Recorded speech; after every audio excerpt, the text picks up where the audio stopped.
Pirmas punktas – deofšorizacija. Čia grinai apie ūkio sutvarkymą, nes kitų dalykų, jeigu reikės, tai galėsim atskirai. Deofšorizacija. Reiškia, visi ūkio subjektai privalo mokėti mokesčius ten, kur gauna pajamas. Kur veikia. Kur gauna pajamas. Lietuvoje dirba, gauna pajamas, tai susimoka.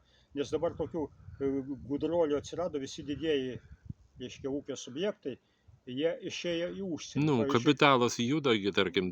Kapitalas tegu savo juda, bet čia niekur jisai nepabėgs, tas kapitalas.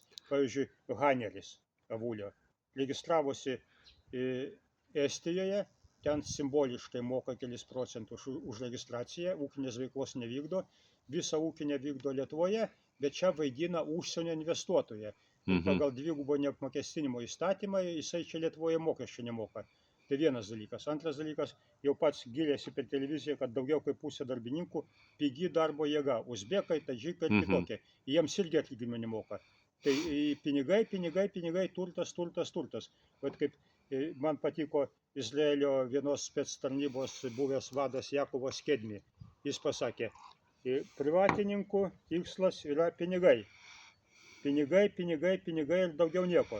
Jiems nusispjauti į padorumą, į žmoniškumą, į moralę, į dorovę, į įstatymus, į valstybę, į viską nusispjauti. Svarbu pinigai.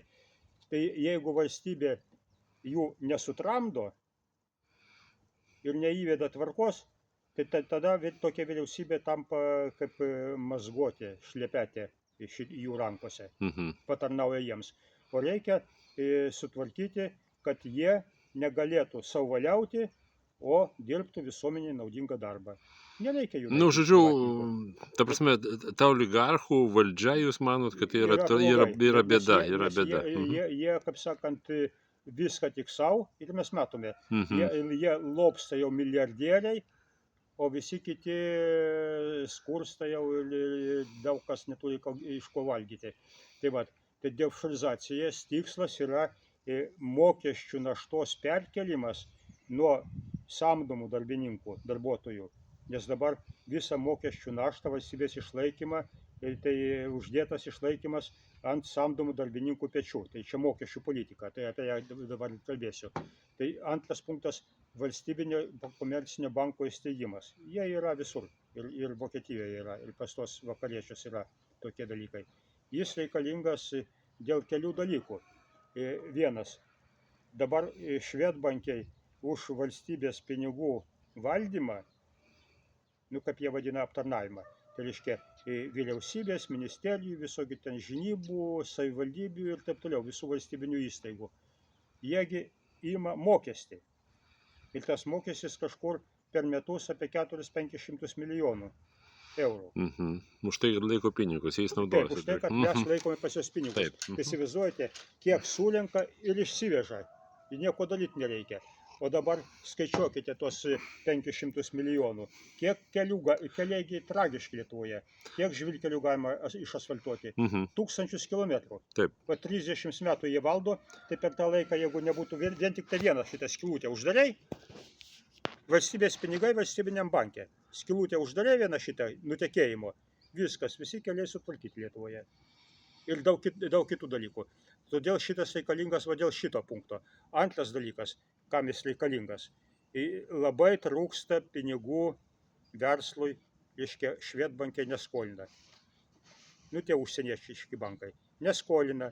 Jie skolina vartojimo paslaugas. Mielai vartojimą.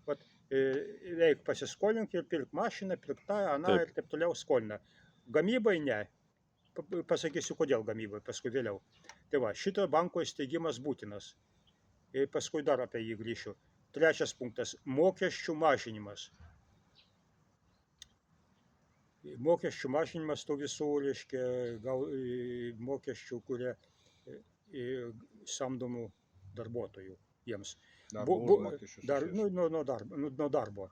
Tai buvęs ekonomikos ministras Jesenevičius, neseniai kalbėjo per televiziją, mokesčių suma, bendra visų mokesčių suma, 70% nuo atlyginimo Lietuvoje.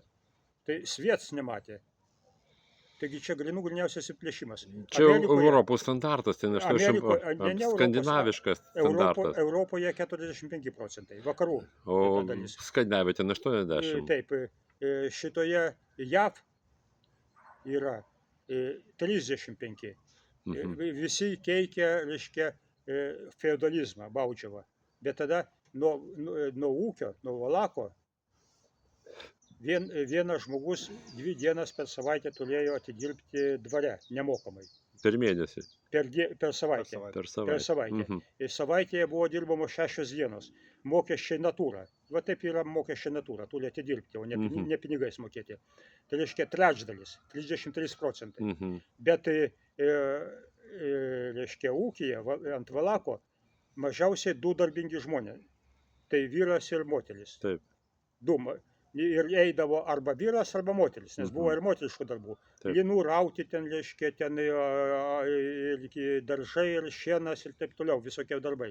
Reiškia, arba tas. Tai reiškia, vadinasi, nuo vieno žmogaus darbininko 16%. Va. Yra Leflero kreivė. Reiškia, X ašyje mokesčių dydis procentais nuo 0 iki 100, Y ašyje surinkama pinigų suma. Tai vat iki 15% eina tiesiai. Kuo didesnis procentas, tuo daugiau pinigų tiesiai. Paskui pradeda lenktis, užsilenkia ir kuo didesnį, tai žemyn, ties 100% nulis. Jeigu viską atimsi, tai niekas nieko nedirbs. Tai reiškia, vat, tai tada labai sveika buvo politika, bent jau mokesčių. Ir, pavyzdžiui, Richardas Coudenhove Kalergis toksai yra žmogus, parašęs ES projektą, Pan-Europą veikalą, skaitykite jo, vokiečių kalba yra, Pan-Europą. Tai jis rašo, dabar, reiškia, ES kūriama pagal jo projektą ir labiausiai pasižymėjusiems žmonėms ES kūrime yra Kalergio premija įsteigta, gauna. Tai vat Kalergis rašo, kol feodalinėje santvarkoje, kol aukštuomenė buvo neišsigimusi ir vykdė savo pareigas, tai feodalinė santvarka buvo daug teisingesnė už demokratinę. Štai kaip. Tai vat palyginau mokesčius. Ten 16% mokesčiai, dabar 70% mokesčiai.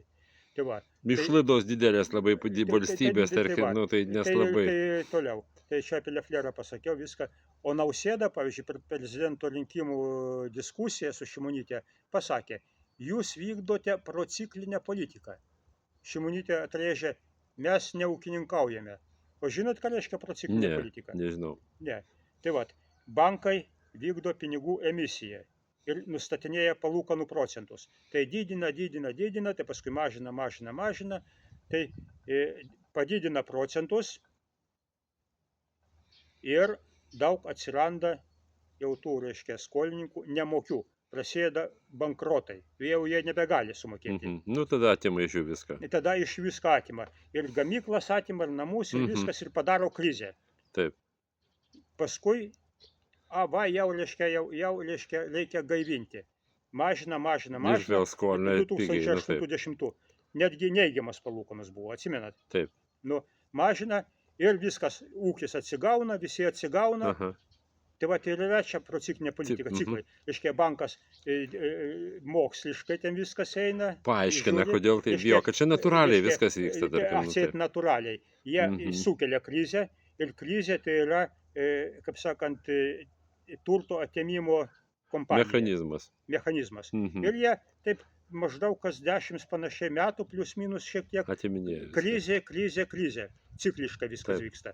Tai va, tai jis kaip bankininkas, jisai šitą dalyką žino ir pasakė, Šimonytė, mes neūkininkaujame, prie mūsų nesikabinėk. Tu pats ūkininkauji ir krizės keli. Ciklinė politika. Tai va, matot, tai va šitų visų dalykų reikia užbaigti tos banditizmus. Ir tą gali, pavyzdžiui, valstybinį banką įsteigus, jau nebus tos nei prociklinės, nei jokios kitokios politikos. Pavyzdžiui, Smetonos nebuvo. Bet tai dėl to ir sunaikino tos lietuviškus bankus, kad nebūtų. Taip. Ir Snoras, ir Ūkio bankas, tiesiog jie buvo likviduoti. Dabar apie šitą pasakiau, dabar apie darbo jėgą. Pigi darbo jėga, mes girdime visą laiką, pigi darbo jėga, reikia pigios darbo jėgos, veža uzbekus, tadžikus, afrikiečius, azijiečius, ten visokius viską Taip. ir jiems nemoka atlyginimo. O ką tai reiškia? Juos atveža, jiems nemoka atlyginimo praktiškai, Taip. jie pikti, ne tik ant mūsų valdžios, ant mūsų visų pikti. O jie važiuoja vis tiek užsidirbti ir mato, kad čia nieko neišeis. Todėl eina plėšikauti. Mes matome Europoje, kas darosi. Belgija, Prancūzija, ten Vokietija. Eina plėšikauti. Vietinių žmonės žudo, atiminėja viską. Tai dabar va šitą, ką jie daro, pigią darbo jėgą veža, tai faktiškai yra banditizmo importas į mūsų šalį. Tai reikia su to baigti. Darbo jėga tai turi būti kuo brangesnė, to geriau. Brangesnė negu Europoje, brangesnė negu Šveicarijoje. Nes tada geriausius specialistus turėsi. Vat pasakysiu pavyzdį. Ta dujotekį Baltijos jūros dugnu iš Peterburgo į Vokietiją tiesė šveicarų kompanija Allseas, visos jūros. Kodėl šveicarų? Jiegi jūros neturi. Bet jų kompanija Allseas geriausia pasaulyje. Vienintelė. Dirba iki 4 km gylio visus darbus. Taip. Ir vamzdynus tiesia, ir gręžia, ir viską į 4 km gylio. O kodėl? O todėl, kad ten jau darbo jėga pati brangiausia pasaulyje. Ir dirba ne tik šveicarai. Prancūzai dirba, vokiečiai dirba, specialistai, italai. Iš viso pasaulio geriausius specialistus surinkę, dirba. Ir ne tik atlyginimą uždirba, bet ir kompanija klesti, daug uždirba. Tai gerai, tai kas... Tai dabar, reiškia, tai mes, tai va, kaip tada jėga brangią padaryti. Ogi va atsakiau, deofšorizacija, mokesčių perkelimas nuo samdomų darbininkų ant kapitalo, mokesčių mažinimas, valstybinio banko įsteigimas ir, reiškia, kreditavimas, visų, ko reikia. Galima pagal islamišką pavyzdį kreditai beprocentiniai netgi.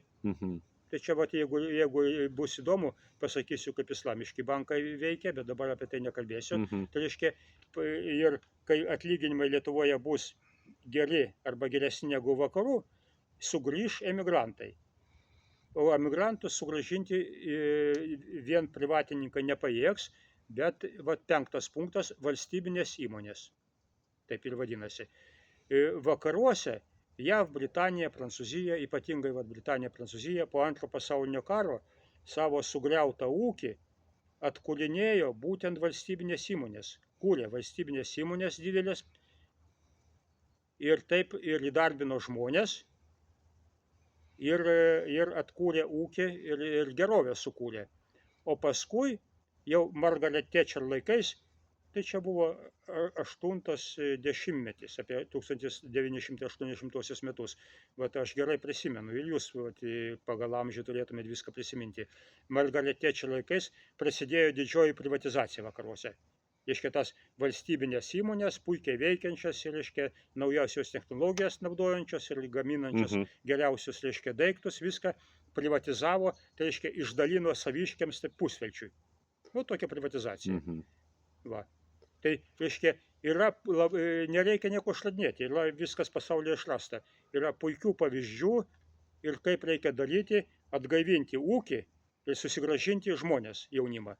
Tai vat, sugrįž jaunimas ir nebereikės jokių ten importinių darbininkų ir visos demografinės bėdos išnyks, nes vaikus gimdo jauni, o ne seniai, kaip mes. Taip.